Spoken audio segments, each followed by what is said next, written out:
This channel does not promote any violent, harmful, or illegal activities. All content provided by this channel is meant for an educational purpose only.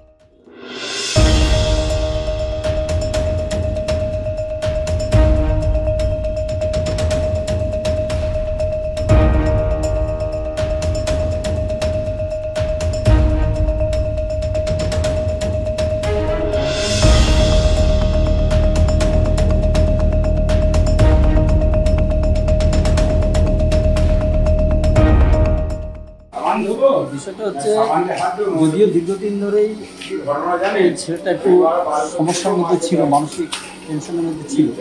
কারণ ঘটনা হচ্ছে এটা যে কেন এই ব্যাপারটা হলো, আজকে সুইসাইডটা করলো, এটা ঠিক ব্যাপারটা বোঝা যাচ্ছে না। কিন্তু ওই জায়গাটায় ওইভাবে নিচু জায়গার মধ্যে এটা ঠিক সুইসাইড একটা কেমন একটা সন্দেহ হচ্ছে। কারণ একটা সুইসাইড করতে গেলে তো উঁচু জায়গার দরকার, সেইখানেও তো পুরো নিচে সাপোর্ট যেটা ঝোলানো রয়েছে গামছা দিয়ে, সেই জায়গাটাও কি একদম সামান্য একটা ক্ল্যাম্পের মধ্যে, যেখানে যদি শ্বাসকষ্ট যখন সে তো বাচ্চার জন্য একটু ছটফট করবে, সেইখানেও কিন্তু ওই জায়গাটা ছিটকে বেরিয়ে যাওয়ার কথা। কারণ ওর তো একটা শরীর ওজন আছে, সেইখানে কিন্তু এটা মনে হচ্ছে না, বোঝা যাচ্ছে।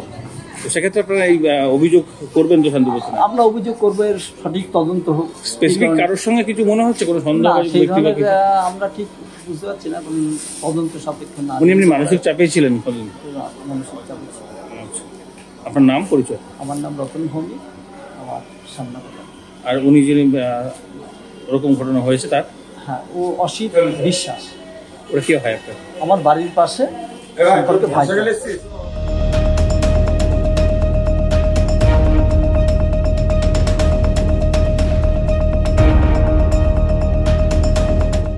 ব্যাংকে ম্যানেজার ছিল, মোল্লাবাদ সমবায় ব্যাংকে।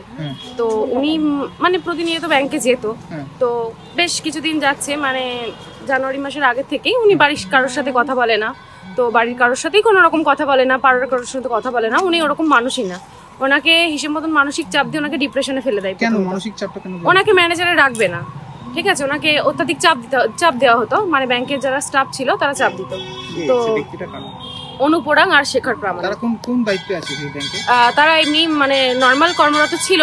তো যেহেতু উনি ম্যানেজার ছিল, তো ওনাকে ম্যানেজার পদ থেকে নামানোর জন্য তো ওনাকে চাপ দিত।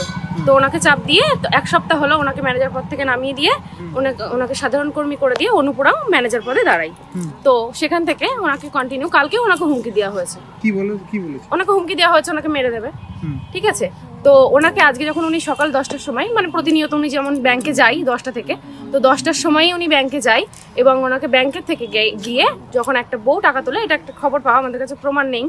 তো একটা বউ ব্যাংক থেকে টাকা তোলে, তো সেখানে গন্ডগোল হয়। তো তাকে সেখান থেকে যেতে বলা হয়। যাওয়ার পর সেখানে তাকে একটা বাথরুমের মধ্যে নিয়ে গিয়ে ব্যাংকের পাশে একটা হ্যাঙ্গারের মধ্যে গিয়ে তাকে ঝুলিয়ে রাখা হয়। আপনাদের কি মনে হচ্ছে তিনি কি না, তিনি গলায় দড়ি দেয়নি। তার বাড়িতে এত লোক, তাহলে সে বাড়িতেই গলায় দড়ি দিতে পারতো। সে ব্যাংকে গিয়ে কেন গলায়টা দড়ি দেবে?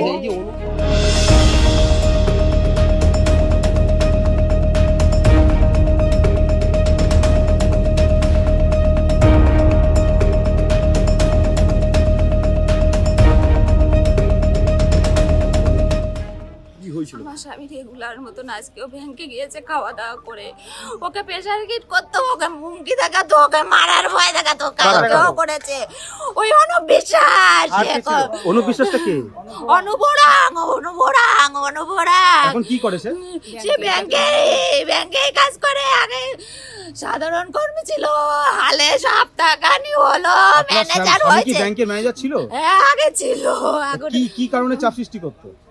ওই যে অ্যাকাউন্টের জন্য কিছু। আজকে কি হয়েছিল? আজকে ওরা মেরে ঝুলিয়ে দিয়েছে, ওরাই মেরে ফেলেছে ওই শয়তান। কারা জড়িত, কারা মনে করছে? ওই অনুপরাং, শেখর প্রামাণিক। কি চাইছেন এখন আপনি? আর বিকাই বিশ্বাস। কি চাইছেন? ওদের শাস্তি চাই, আমার জীবন শান্তি চাই। ওরা আমার স্বামীকে খেয়েছে, ওরা আমার স্বামীকে খেয়েছে, ওরা আমার জীবন শান্তি চাই।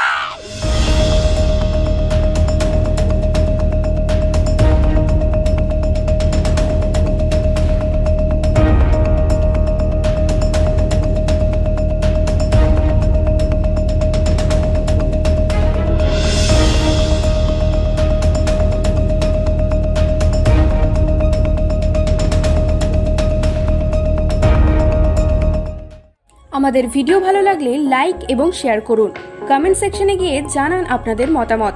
আরও ভিডিও পেতে আমাদের চ্যানেল সাবস্ক্রাইব করুন এবং প্রতি মুহূর্তে খবরের আপডেট পেতে প্রেস করুন বেল আইকন।